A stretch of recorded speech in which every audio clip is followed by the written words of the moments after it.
Bueno, el tema que vamos a desarrollar es el tema de seguridad en base de datos. Anteriormente, el 2022, creo no estaba en el programa, digamos. A partir de ese año, desde Nación se exige, digamos, que se empiece a dar el tema de, por lo menos una introducción al tema de seguridad en base de datos. Y después los chicos, tanto los chicos de ingeniería como de licenciatura, tienen una materia específica que es de seguridad, digamos, donde deberían detallarse un poco más, digamos, estos conceptos. Yo estuve trabajando con gente que está haciendo una diplomatura, digamos, que si a ustedes por ahí les interesa esta temática, digamos, ustedes podrían profundizar, digamos, en la misma, digamos. De todos modos, lo ideal sería que ustedes terminen su carrera e hicieran una especialización en esta área, digamos, sobre todo en el tema de ciberseguridad, digamos, que hoy en día está en auge, digamos, y que se necesita muchos recursos humanos, aparte que es un tema muy interesante. Bueno, en el tema de seguridad de base de datos, la definición de día son aquellas medidas, tecnologías y protocolos que una organización implementa para proteger los datos que gestiona. Ahora, ustedes pueden tener una, muy buen diseño de base de datos, pero si la seguridad no está correctamente implementada, digamos, pueden llegar a tener serios problemas, digamos. Entonces tienen que plantearse medidas, tecnología y protocolos, digamos. Ahora, ¿cómo puede ser la seguridad en la base de datos? Y fíjense en que la seguridad puede ser de tres formas, digamos. Proactiva, cuando establecen protocolos y procesos de seguridad de la información. ¿Qué significa proactiva, digamos? ¿Se va a realizar antes, después o cuando está ocurriendo el incidente? Después, No, antes tiene que ser, digamos. Lo que, eh, eh, lo que ustedes intentan ver, digamos, es ver cuáles son las posibles medidas de seguridad que ustedes implementan, digamos.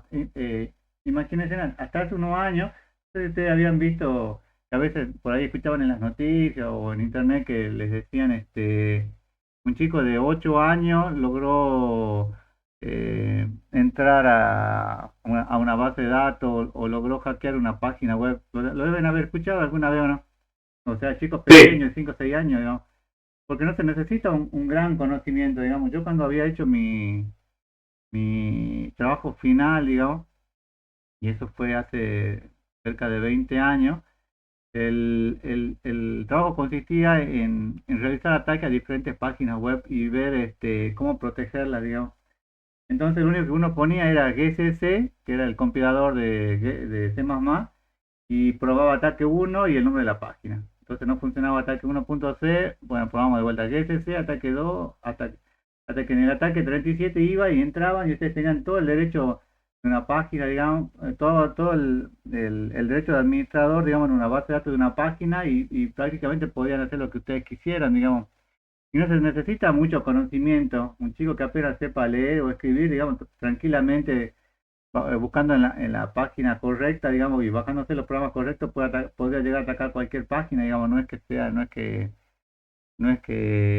se tiene que tener grandes conocimientos, digamos. Y bueno, pues la idea, digamos, de lo que era mi trabajo final era establecer esas medidas de seguridad, digamos, qué es lo que tendrían que hacer, cómo tendrían que ir cerrando los puertos, qué es lo que, cómo proteger ese servidor, digamos. Entonces, estas serían las proactivas, digamos, las que ustedes deberían plantearse de un momento como protocolo de seguridad, digamos, para que esa página o ese servidor que ustedes tienen a su disposición no sufra de ataques, ¿no?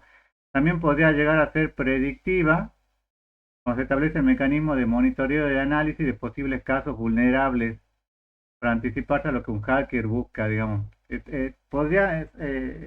En cierta forma, digamos, por ahí podría rozar un poco con el anterior, digamos, las predictivas, más que nada lo que intentan es ver, no sé, cuál es la tendencia actual de los hackers, qué es lo que, por dónde están entrando, si a través de un correo electrónico, qué puerto es el que están utilizando y ver, intentar solucionar eso, ¿no? Pero en forma predictiva, digamos.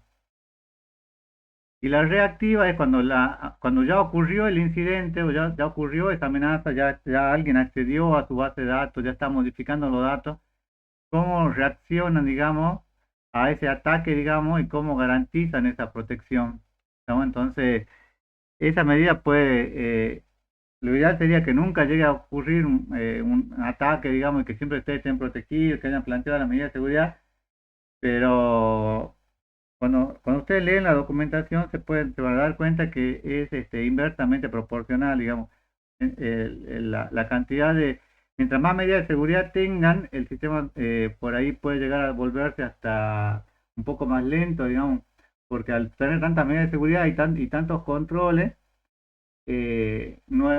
las acciones, digamos, dentro de la base de datos, dentro de un servidor, no se realizan en forma continua, sino que tienen constantemente que estar auditar. Mientras que si ustedes no tienen ningún control de seguridad, la base de datos va a funcionar rápidamente o el servidor va a funcionar sin ningún problema, a funcionar muy rápidamente, pero está muy susceptible a que pueda llegar a sufrir ataques, digamos, de alguna índole, ¿no? ¿Se entiende más o menos cuál es la diferencia, no? Entre proactiva, predictiva y reactiva, chicos. Sí, Bueno, ahí Sí, profe. hay una pequeña, una sutil diferencia entre proactiva y predictiva, digamos. Predictiva, ya les dije, es cuando ustedes te intentan predecir en base a los últimos ataques que se estuvieron dando, digo, en general y a su servidor o a su base de datos, ¿no? Ahora, ¿cómo funciona la protección a las bases de datos? Primero lo que ustedes tienen que identificar, identificar los datos que son más vulnerables, digamos. Supongamos que ustedes trabajan en una empresa,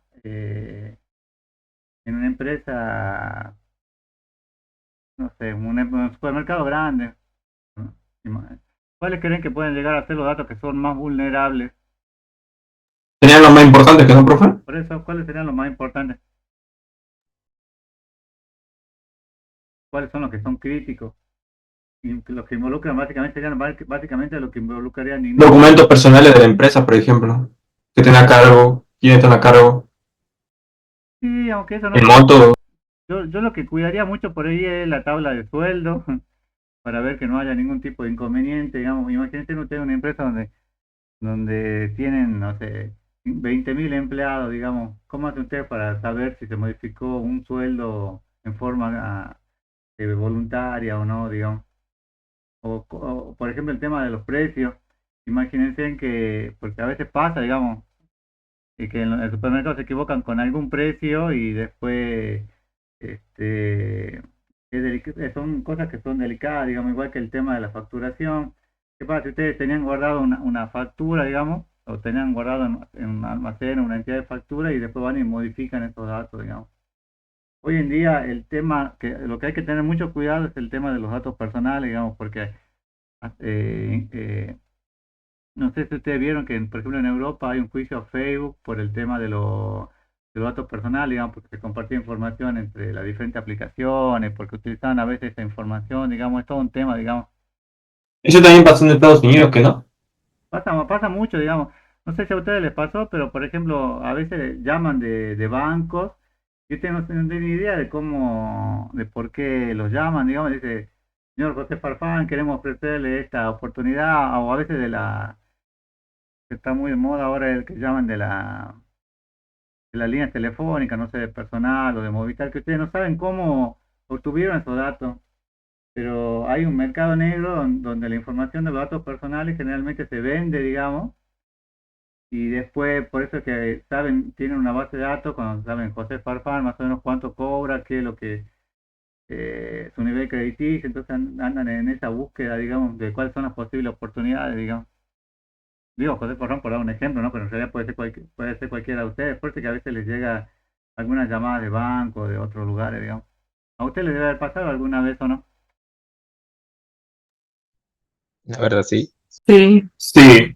Bueno, esos datos se venden en un mercado negro, obviamente, no es que hacerle facturas, nada de eso, pero la información de datos personales es crítica, digamos, y ustedes tienen que cuidar eso, digamos. Bueno, entonces, identificar cuáles son los datos vulnerables de su empresa, analizar los recorridos y canales por los cuales circulan esos datos. Eh, yo conocí un caso en la municipalidad acá de San Salvador, donde una persona no podía tener acceso y sin embargo, él era creo que era un programador, pero él no tenía acceso a la base de datos, pero un día fue a arreglar no, sí, un programador, creo que él fue a arreglar una computadora y las personas, digamos, que tenían esas computadoras, tenían acceso, digamos, y podían hacer ciertas modificaciones y él fue y tocó, digamos, en ese momento, digamos, esas personas habían dejado la computadora con la clave, digamos. Después se dio cuenta, la municipalidad se dio cuenta de esa situación y bueno, ya inició acciones legales, pertinentes, digamos. Pero es todo un cuidado, digamos, que tienen que tener, digamos, ver por dónde circula la información, quién tiene derecho a esa información y qué puede modificarla, digamos. Esta situación que les menciono fue un caso crítico, digamos, que me han contado. Establecer procesos y protocolos para que todos los involucrados en el manejo de dichos datos sepan qué hacer y qué no hacer, digamos. Muchas veces uno dice, no, tienen que tener una clave de seguridad con, no sé, cuando ustedes van a crear una clave que le dice, tiene que tener una mayúscula, una minúscula, tiene que tener 12 caracteres, 8, tiene que tener letras, tiene que tener símbolos especiales, tiene que tener números. ¿Nunca le pasaron eso? ¿Fueron a crear una clave así? Sí, sí. Sí, muchas Bueno, veces. y a veces pasa que ustedes van a alguna institución y la clave se la dejan pegada en el monitor para que se la acuerden. Entonces, ¿dónde está la seguridad ahí, digamos? Entonces, pues, está bien, digamos, se creó la clave con todos los cuidados, pero y después ustedes van a ver el monitor de esas personas con las que están trabajando con el sistema y ven las claves por todos lados, digamos. Bueno, implementar control de acceso y autenticación a la base de datos, que eso ustedes ya lo estuvieron viendo cuando estuvieron ahora trabajando con POS. Cifrar o encriptar la información para que no vaya en forma plana, digamos. Generalmente ya los motores de base de datos ya cuando transmiten información ya no lo hacen en forma plana, digamos. En forma plana es que yo podría utilizar algún sniffer o algo así para estar escuchando la red y estar viendo cuáles son los datos que ustedes están pasando, digamos. Monitorear constantemente las bases de datos, así como los servidores se pueden monitorear, digamos, cuando usted tiene un servidor de base de datos, también pueden monitorear la base de datos y ver qué proceso es el que está ocupando, qué computador o en qué lugar, digamos, ¿no? Crear planes de acciones, de amenazas e incidentes, digamos. ¿Qué pasa cuando alguien ataca a mi servidor? Ustedes deben haber escuchado alguna vez que, por ejemplo, o les pasó que, no sé, Facebook o no sé qué estará en Instagram, se les cae por 1 hora o 2 horas o por un cierto tiempo. ¿Les pasó alguna vez o no? Sí, Bueno, entonces ellos tienen una medida de seguridad, generalmente tienen servidores redundantes, entonces se cae un servidor y automáticamente empieza a funcionar otro, tienen servidor espejo, digamos, lo mismo pasaría con los motores de base de datos, digamos, pueden tener, supongamos que ustedes todo lo guardan localmente, pero a la vez lo están guardando en la nube, entonces en ese momento, supongamos que siempre lo guardan en la nube y el momento en que se cae la conexión a internet podrían continuar con el servidor que tienen físicamente, digamos, o al revés, digamos. Pero tienen que tener siempre alguna alternativa, este, no es que se cayó y bueno, esperaremos 2 días o 3 días, digamos. Por eso es que fíjense en que se habla mucho de un protocolo que se llama 24/7, que es cuando ustedes se contratan un servicio hosting, los casos, digamos, que es cuando ustedes tienen totalmente disponibles los datos las 24 horas, los 7 días de la semana, digamos, para que no se caigan, la información esté siempre disponible, digamos. Entonces tienen que tener algún plan de acción, ¿no? Sobre todo si ustedes van a hacer un DBA, digamos, o se van a dedicar al tema de la administración de una base de datos, digamos. Inclusive yo conocí casos, por ejemplo, de jueces en el que este, habían dejado la computadora encendida, digamos, y vino otro personal que trabajaba en ese lugar y tocó, digamos, esa computadora, digamos. A veces no, ni siquiera para hacer maldad, pero buscaba, digamos, eh, hacer alguna otra actividad en internet y lo hacía a través de la computadora de ese juez en ese momento y bueno, después se hicieron las acciones correspondientes, digamos, entonces tienen que tener cuidado, sobre todo porque ustedes saben que por más que yo borre el historial, las acciones siempre quedan registradas, digamos. Se puede volver atrás, digamos. Si ustedes hacen tomaron un curso de ciberseguridad, digamos, van a ver que en realidad los datos no se pierden, sino que están en algún lado guardados, digamos. ¿No? ¿Pregunta hasta acá, chicos? No. De momento nada. Bueno, fíjense que el tema de la seguridad, ustedes pueden haber muchos ámbitos, digamos, donde ustedes los podrían llegar a encarar, digamos. No sé, yo tuve la suerte de dar un curso que era de inteligencia artificial para abogados, digamos, y ahí veíamos el tema de yo no es que le enseñaba, pero le mostraba, por ejemplo, lo fácil que es clonar una voz, por ejemplo. Y hoy en día, no sé si ustedes vieron que lo que está, por lo menos, muy en boga, por lo menos por parte de los delincuentes, es son, secuestrar o quitarle su WhatsApp, digamos, y después que le secuestran, le empiezan a hacer, le empiezan a enviar mensajes, digamos. ¿Qué pasaría si en vez de enviar mensaje, además de enviar mensaje, le envían con la voz de esa persona, digamos? Usted, yo creo que todos creerían, digamos, que esa persona tiene alguna necesidad o puede ocurrir algo, digamos. Pasó con algunos profesores de la facultad, digamos, y seguramente debe pasar o deben a ustedes conocer alguno de esos casos, ¿no? Sí, sí. Y es realmente muy fácil, digamos, es entrar a una página con medio minuto que tengan, mientras más minutos tengan de voz, digamos, sobre todo en la figura pública, digamos, que ustedes escuchan, no sé, le escuchan al presidente Milei diciendo a veces cualquier cosa y en realidad esa voz está clonada, digamos, porque entraron a una página y la clonaron, digamos. Así como clonan la voz, se puede clonar una imagen o un video, digamos. Hay software específico que les permiten hacer eso, sobre todo en inteligencia artificial, ¿no? O que utilizan inteligencia artificial.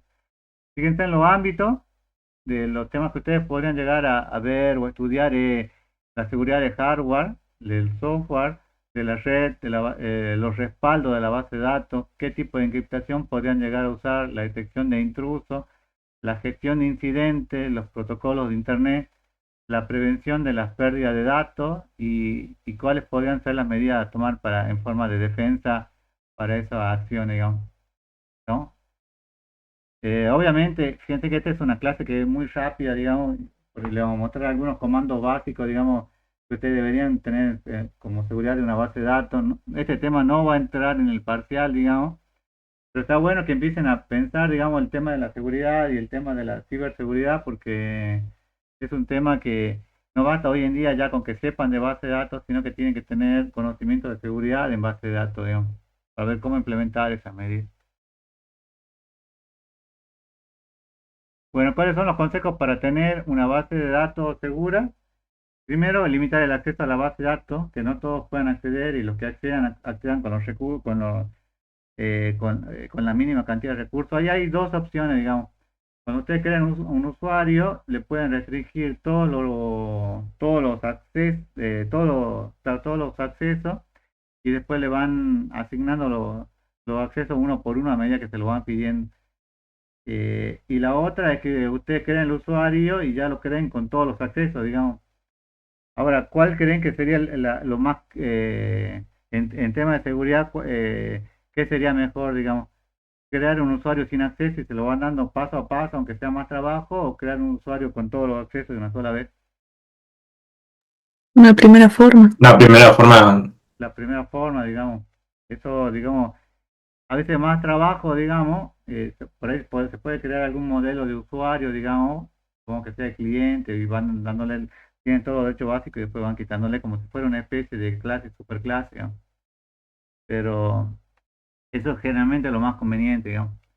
Piensen que tienen que limitar el acceso, identificar cuáles son datos sensibles y datos críticos, sobre todo aquellos que involucren dinero o aquellos en los cuales una organización puede tener algún tipo de juicio, por ejemplo, el tema de la información personal de cada persona, digamos. Tienen que cifrar la información, tienen que anonimizar las bases de datos que no son productivas. Muchas veces digamos, es una buena costumbre, digamos, y es conveniente, digamos, que los programadores no trabajen sobre la base de datos reales, sino sobre base de datos alternativas, digamos. Pero si esa base de datos alternativa tiene datos que son críticos, digamos, puede ser todo un problema, digamos, por eso que le dice que anonimice esa información, digamos, que el programador o las personas que intervienen tengan la mínima información, digamos, de la base de datos, solamente lo que necesitan.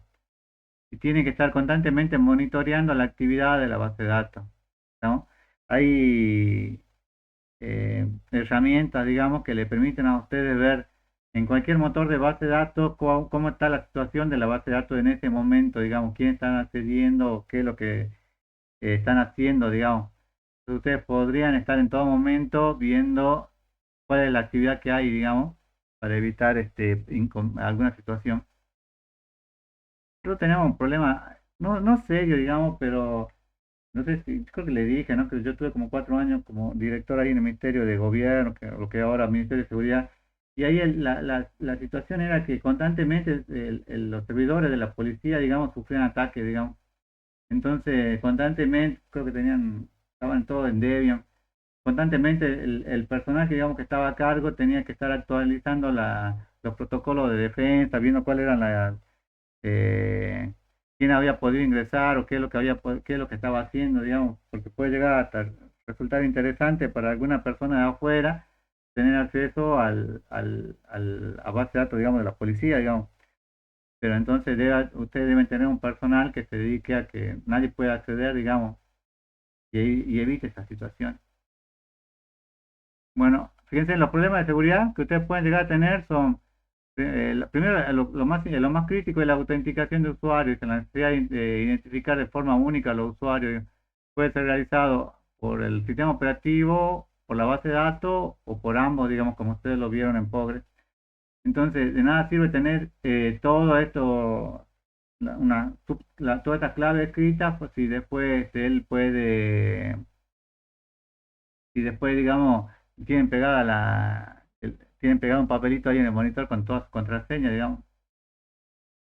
Protección de datos, protección de acceso impropio, o sea, permitir acceso al objeto de la base de datos solamente a los usuarios autorizados, o sea que solamente esos usuarios pueden acceder. Se utiliza un comando que se llama grant, que es grant, G-R-A-N-T, que es para asignar derechos, que es el que ya vamos a ver a continuación. Sobre todo el objeto de la base de datos, ustedes pueden ir y asignar los derechos, digamos, a determinados usuarios. La problemática, que la granularidad más fina en el caso de los sistemas operativos, digamos, bueno, la problemática es ver quién accede, digamos, o cómo puede acceder, digamos. La integridad, fíjense, la integridad física. Acá, en la integridad física hay situaciones que tienen que tener en cuenta, por ejemplo, supongamos que ¿cómo se aseguran ustedes que un servidor de base de datos no va a tener ningún daño? O que la información que está dentro del servidor de base de datos no va a tener no va a sufrir eh, ninguna acción impropia, digamos, o no va a sufrir ningún daño, no se va a perder, o sea, o no se va a perder definitivamente, digamos. ¿Cómo se aseguran ustedes con los datos de una base de datos? Una copia de seguridad. Copia de seguridad. Bueno, pero ¿qué pasa si la copia de seguridad yo la tengo en la máquina que está al lado, digamos? O sea, yo tengo más en la máquina A, y ahí tengo mi servidor y automáticamente estoy guardando todos los datos y estoy guardando en un disco espejo que está en una máquina B o en el mismo servidor que está al lado, digamos. ¿Eso sería una buena medida de seguridad o no? Podría ser que no, porque Si le O- pasa algo al servidor principal, Sí, al otro también. claro. Imagínense si hay un Si hay incendio. un incendio, Claro, ¿qué pasa? Se van a quemar los dos, digamos. Entonces, por ahí lo ideal es tenerlo ahí, tenerlo en la nube, digamos, en algún lugar, pagarse algún servicio de hosting o algún lugar donde ustedes estén guardando los datos, digamos. A mí me pasó una vez, no sé, bueno, ahora el edificio que está el de la policía está bastante, mejoró bastante, digamos, con el que era hasta hace unos 10 años, estaba yo. Pero una vez me llaman por teléfono y me dicen, ingeniero, tenemos un problema con los servidores, me dice. Y me entré a asustar ya cuando me llaman, porque era una llamada como a las 11 de la noche. Y era un día que llovió mucho y el techo era un techo de chapa y por más que le habían puesto un aire acondicionado para que no recaliente, el techo se dio y los servidores estaban nadando en barro. ¿Qué fue? ¿Qué creen que pasó ahí? Se perdió la mayoría de las cosas, seguro. Por suerte, ¿no?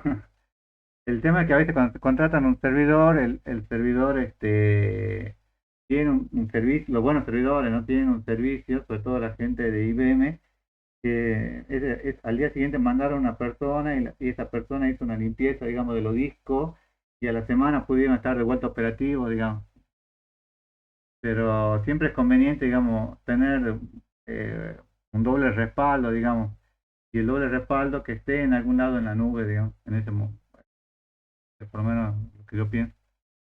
Entonces, con el tema de la integridad física, tienen que tener un sistema de respaldo y recuperación. El sistema de respaldo es crítico, digamos. Yo, por ejemplo, trabajaba una época en el Instituto de Seguro y había una persona que lo único que tenía, la tarea principal de él era llegar a las 2 de la tarde y hacer la copia de seguridad. Y lo guardaban en copias progresivas, digamos, progresivas que ustedes tienen como la base de datos principal y después solamente van guardando los cambios que van sufriendo, digamos. ¿Y qué pasó? Que un día se perdió todo el día, digamos, entonces quisieron volver a la copia, quisieron volver a la copia de seguridad que tenían y no servía. ¿Y qué creen que pasó con esa persona, digamos, cuando se perdió toda esa información? Lo despidieron. Respiro. Lo despidieron. Es el poco caso que vi que lo despidieron en el Estado. Pero es que la información es crítica. Imagínense, creo que ahí guardaban cerca de, no les quiero mentir, 20.000 operaciones contables que hacían por día, digamos, y todo el dinero, digamos. Entonces se perdió toda esa información y ellos pagaban a una persona especialmente para que haga ese backup y no lo que esa persona tenía que haber hecho es en algún momento restaurar, digamos, esas copias y ir viendo que esas copias servían, digamos. Y no lo hizo en su momento, bueno, como una situación complicada. Bueno, usar un log o journal, digamos, generalmente los motores de base de datos, aunque ustedes eh, no sepan, se van guardando información, digamos, de todas las acciones que se van realizando. Estamos en un log o journal, digamos, entonces, si yo voy e ingreso, digamos, y hago una modificación, se guarda y se sabe, digamos, quién fue el que hizo esa modificación, digamos. Yo conocí un caso cuando recién estaba empezando, que estábamos en la caja de jubilaciones cuando era de la provincia, y había una persona que le sumaba un cero al recibo de sueldo, digamos, de otra persona, digamos, que era un conocido de él. Entonces, después, en ese momento era mucho dinero, digamos. Y después en un cruzamiento se dio que no funcionaba, no eran los datos no coincidían, y bueno, después nos llamaron a todos a declarar, y después a través de log o journal se supo, digamos, quién era esa persona, digamos. ¿No? Y bueno, y hay instrucciones especiales que ustedes pueden aplicar para operaciones o cancelarlas con punto de inicio y de control, que son el commit, digamos, que es el que vamos a ver ahora un poco a continuación, ¿no? Sí. Bueno, fíjense, el commit le dice, confirma que las sentencias son correctas, digamos, hasta que no se ejecute el comando commit, las sentencias no quedarán registradas. A veces puede variar según el motor de base de datos, no creo si en Postgre es commit o debe commit me parece que, creo que en Oracle era debe commit, bueno, varía un poco. Pero lo que hace es cuando yo hago commit acá, todas estas instrucciones que ustedes están con verde quedan grabadas en el disco. Es como que yo estoy leyendo y está todo reciente en memoria, pero hasta que yo no hago commit no se guarda esa información, ¿no? Hay ciertos puntos de control, por ejemplo, si yo voy y creo una base de datos, automáticamente se va a hacer un commit, digamos. Si yo hago alguna operación que sea crítica, automáticamente se hace un commit o lo hace solo el motor de base de datos. Pero lo conveniente es que ustedes se aseguren, digamos, que estas operaciones se realicen agregando al final un commit o un db commit, ¿no? Fíjense en este ejemplo, dice, si cerramos la conexión antes de ejecutar este comando no se verá afectada ninguna de las relaciones de la base de datos. Supongamos que yo hago un insert, luego hago un update y hago un select. Pero si acá en el medio, cuando estaba haciendo la actualización, el update, se cortó la luz, digamos, o hubo algún problema, digamos, ¿qué es lo que ocurre? Se llega a insertar o actualizar, supongo que se realizó entre el primer update y el segundo update, hubo el corte de luz, digamos. ¿Se llega a guardar el insert y el primer update o no? Diría que no. No se guarda porque debería haberse hecho un commit. Entonces, si yo hubiera hecho un insert commit de update commit, el otro update commit, entonces sí se guardaría, digamos. Pero tienen que tener cuidado porque cada vez que hacen un commit, ustedes lo que están haciendo es haciendo una bajada a disco. O sea que ustedes están guardando en el disco y no solamente guardan en los archivos, sino que también guardan en los índices. Entonces, si es un archivo muy grande, se va a poner empieza a poner por ahí un poco más pesado, digamos. ¿Estamos? Y el rollback hace la operación inversa, digamos. Se pueden desechar todas las transacciones que se hayan ejecutado hasta este punto de control anterior, ¿no? Después de haber realizado y confirmado una transacción. O permite anular esta transacción de forma que no se modifique los datos de nuestra base de datos. Fíjense acá yo tenía paso 1, paso 2, y después del paso 1, en el paso 3, yo puse acá un rollback. ¿Qué es lo que va a hacer es el rollback? ¿A dónde va a volver?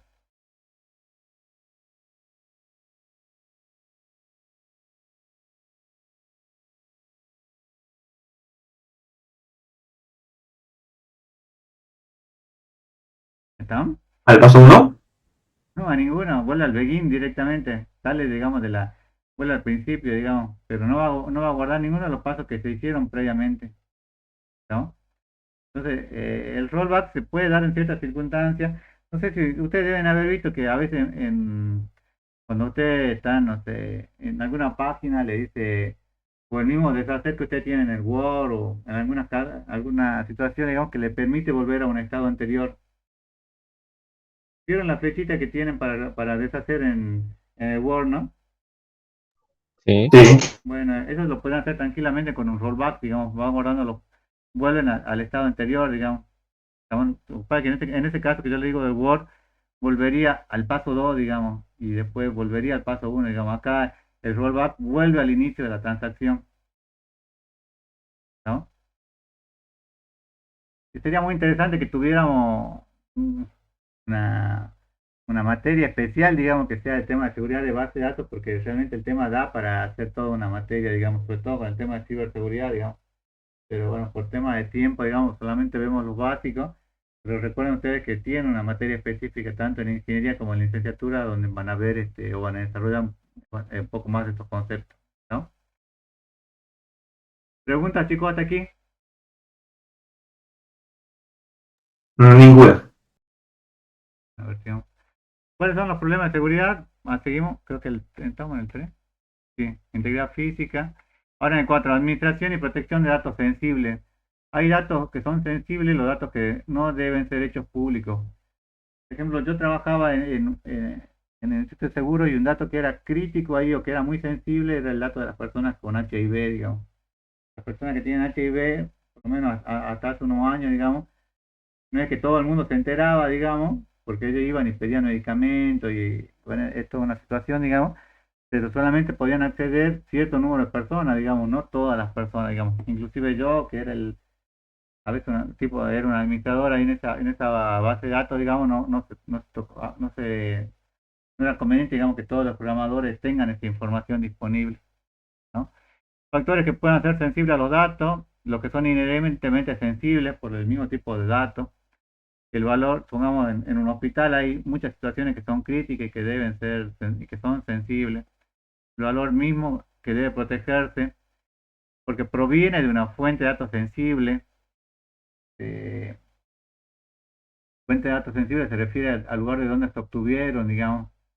Eh, por ejemplo, no sé, en la policía teníamos un sector, o había un sector que era de violencia de género, entonces los datos que tenían ahí no se compartían, digamos, con todo el mundo, digamos.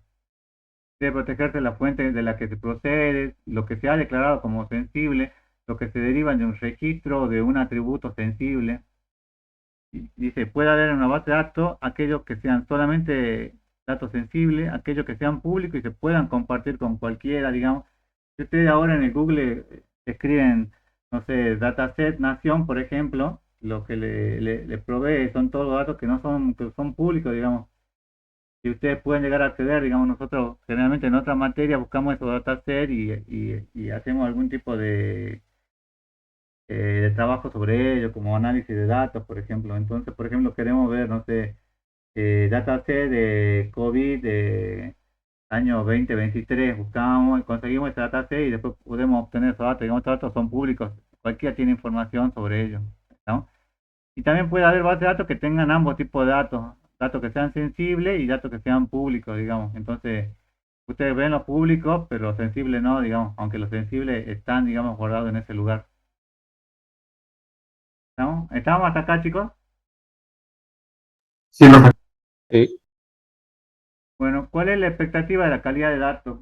Y acá también, recuerden que esto es solamente una introducción, porque ustedes en ingeniería por lo menos tienen una materia que es calidad de datos, digamos, en la cual ven todas las normas ISO que correspondan, digamos, y cómo cuidar la calidad de los datos, digamos. Si los datos tienen integridad, si su calidad alcanza o supera los requerimientos de calidad que los usuarios esperan de ellos, digamos. Yo durante un tiempo hice un poco de investigación, digamos, con el tema de calidad de datos, y ahí lo más importante es el tema de la norma ISO que se utiliza, digamos, por el tema de la calidad, digamos. Nosotros hacíamos mucha calidad de datos con el tema de página web. Entonces, entraba a una página, no sé, por ejemplo, la página de renta de Jujuy, y veíamos, por ejemplo, qué tan usable es, por ejemplo, o si tiene algún error de seguridad o no, digamos. Entonces, veíamos ahí el tema de la calidad, digamos. Hay, digamos, una serie de normas o medidas que están dentro de esa calidad. Si no me equivoco, era la 25.000 y de ahí empezaba, digamos. Entonces, tienen que ver el tipo de integridad, bueno, el dominio, si permiten verificación de valor nulo, si se están controlando.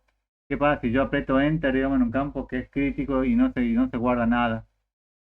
Un valor por omisión, qué es lo que se guarda por defecto, o qué, cuando ustedes pueden agregar un valor de chequeo, que es, por ejemplo, si ustedes agregan, no sé, en un botón que es varón o mujer, y solamente pueden agregar varón o mujer, nada más, digamos.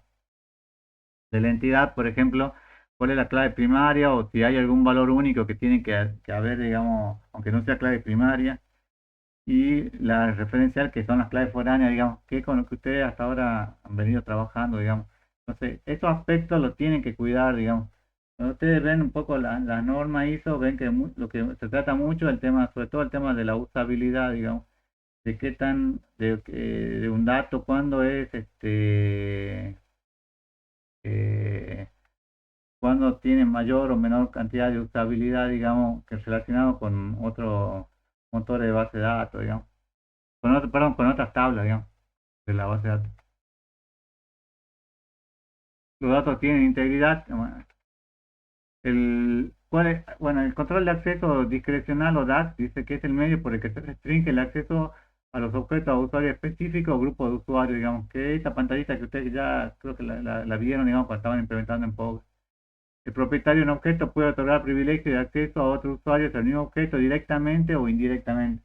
Directamente, cuando yo le digo, por ejemplo, al usuario José Farfana, él tiene derecho a la base de sueldo. O le digo, por ejemplo, indirectamente, cuando yo le digo, eh, eh, por ejemplo, el grupo de administrador tiene derecho a la tabla de sueldos. Entonces, ahí lo hago indirectamente porque yo lo puse a José Farfán como administrador, y a los administradores les di acceso a esa tabla, digamos, ¿no? Eh, ¿Por qué medio SQL implementa el DAC? Es a través del comando grant. Fíjense que dice grant concede privilegio por medio de una instrucción, grant, se utilizan para especificar una acción permitida. Entonces, el formato que tiene grant, ¿cuál es el privilegio que queremos utilizar, digamos? Esto sería, ustedes vieron Linux, cuando tienen derecho de lectura, escritura, consulta, digamos. Para tal objeto, y si va a ser un usuario público, o solamente un usuario, o un grupo de usuarios, digamos, ¿no? Entonces, fíjense aquí, acá tienen un ejemplo. Dice, insertar dentro de PG Group, del usuario grupo, el valor todos. Entonces, yo estoy creando un grupo que se llame todos. Creo un usuario Miriam que pertenece a ese grupo todos. Y luego le digo que, que le asigne un derecho de insert en el archivo de película, eh, a todos, digamos, en forma pública, y que asigne todo derecho de todo tipo, que asigne los derechos para la tabla Kings a Manuel. Solamente Manuel va a poder acceder a esa tabla. Entonces, fíjense que yo les voy poniendo derechos, yo les voy asignando los derechos según cómo me convenga, digamos, y según los tipos de usuario, digamos. Ustedes no lo ven mucho ahora, digamos, porque cuando creen el, cuando trabajan ahora con el motor de base de datos con Pobre, solamente tienen un usuario, digamos, o dos, digamos, pero no tienen muchos usuarios, ¿no? Pero cuando ustedes trabajan en una entidad grande, digamos, no sé, donde tienen más de 100 500 1000 usuarios, sí es importante el tema de los accesos. Y lo contrario a la Perfecto. GRAN, que es la que da derecho, digamos, fíjense que acá dice le da derecho de inserción, acá le da todos los derechos, es el comando revoque. Revoca dice que revoca o quita el privilegio de acceso a un usuario, a un grupo de usuarios o a todos los usuarios. Entonces, revoque le quita el privilegio de ese objeto a un grupo de usuarios, a un grupo de usuarios o a un usuario en particular. Por ejemplo, insertar adentro de PG Group el valor todo, crea el usuario Minion en el grupo todo, y luego le dice que revoque el derecho de inserción de películas a todos, digamos, en forma pública, y que revoque todos los derechos de la tabla Kings al archivo manual que anteriormente le habíamos dado, digamos. Entonces, eh, con un comando ustedes insertan, digamos, o le dan, otorgan derecho y con otro comando quitan los derechos. Habría que hacer, o sea, incluso hablamos con los profesores de la práctica de llegar a armar un práctico que sea, que involucre mucho el tema, que involucre el tema de seguridad, digamos, y seguramente van a ver algunas pequeñas cosas, digamos, pero no van a ver en demasía, digamos, porque si ustedes quisieran ver el tema de seguridad en base de datos en forma completa, seguramente nos llevaría un cuatrimestre o más, digamos, un curso de DBA de Oracle, por ejemplo, que yo hice la mitad, le dura 2 años, o le dura 2 años, no sé si habrá cambiado ahora. Eh, eh, no es un tema que sea muy sencillo, pero por lo menos van a ver lo básico en la materia, digamos, para que después, cuando lo vean en la otra materia, que sería seguridad de base de datos, en seguridad en general, digamos, en ingeniería o en licenciatura, apliquen un poco de estos conocimientos. ¿Estábamos, chicos, hasta aquí? Sí, Bueno, ¿cuáles son las mejores prácticas que ustedes deberían tener en una base de datos? Primero, usar un sistema de detección de intrusos, especialmente servidores de base de datos en línea o de alto riesgo, digamos, aquellos que cualquiera puede acceder. Entonces, deberían poder detectar qué acceso tuvieron. Cambiar las contraseñas de las cuentas creadas por omisión, que son las que crean por defecto durante la instalación, digamos. ¿No? Supongo que generalmente crean un admin, entonces todo el mundo entra a admin y sabe que, ya tengo un Oracle, entonces entro a admin y ya sé qué hacer, o SA, no sé, o el usuario que les queda por defecto.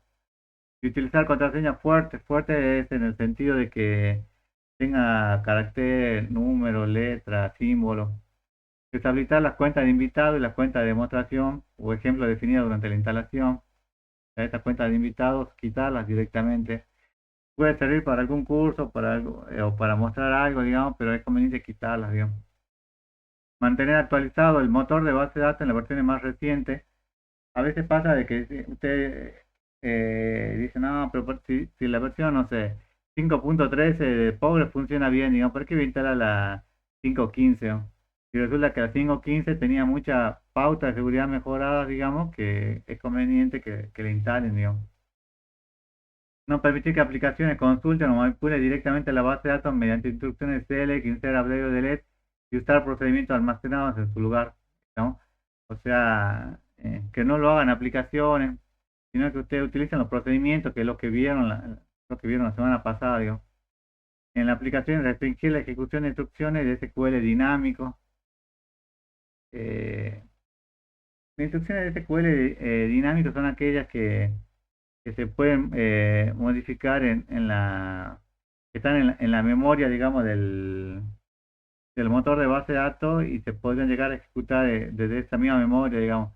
No es conveniente que estén en instrucciones porque dinámicamente yo podría entrar, si fuera dañino, digamos, y cambiar, digamos, en la memoria, digamos, algún dato, digamos, de forma dinámica, digamos, es como tener un puntero dinámico, digamos, los punteros dinámicos son los que ustedes pueden modificar en memoria. Acá también podrían modificar esa información SQL y no es conveniente que lo hagan, digamos. impedir que las aplicaciones acepten instrucciones de SQL de los usuarios y le ejecuten en la base de datos. Es conveniente, digamos, que ustedes llamen a un procedimiento que ya tengan ahí, que ya tengan definido, digamos, y hacer que los usuarios consulten los datos mediante vistas en lugar de otorgarles acceso a las tablas base. Las vistas tienen una gran ventaja, sobre todo, por ejemplo, en motores de base como Postgre, por ejemplo, que es que yo podría modificar la vista, pero no se van a modificar los datos, digamos, reales, digamos.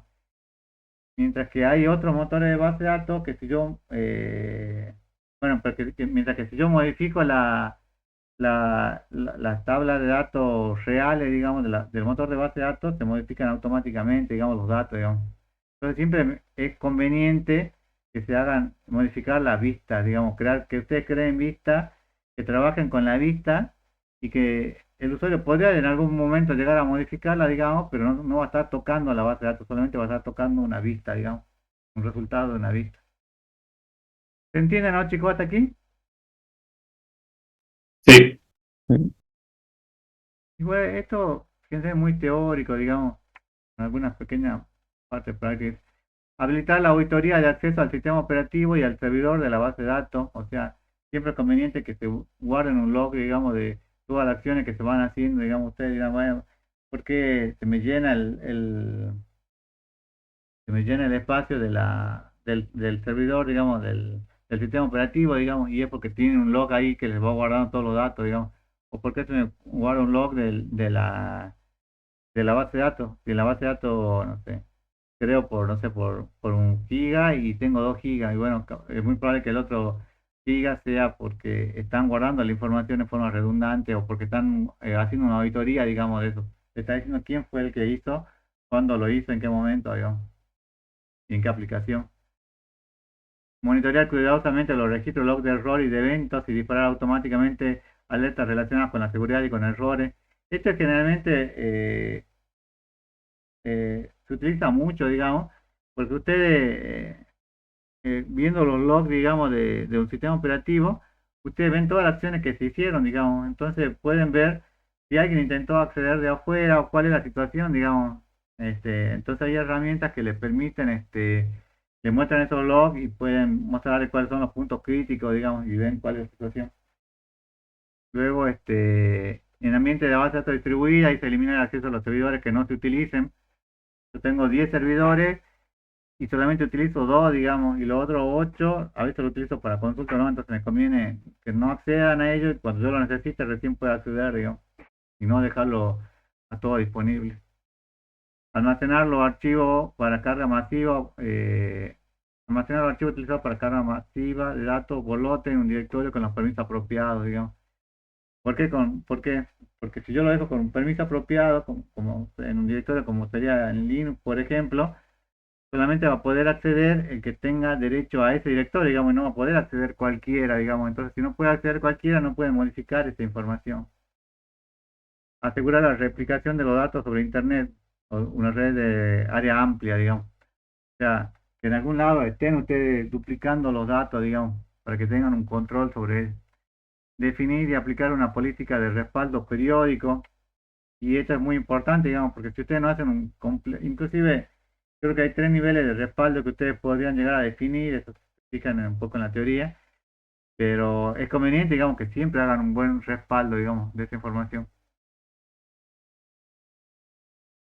Y eso sería lo que veríamos del tema de seguridad de base de datos. Mantener un práctico, pero les vuelvo a repetir, el práctico va a ser muy sencillo, digamos, no va a ser complejo, digamos, porque si quisiéramos hacer un práctico complejo, digamos, podría llegar a llevar un cuatrimestre entero, un año entero, digamos, viendo estos temas.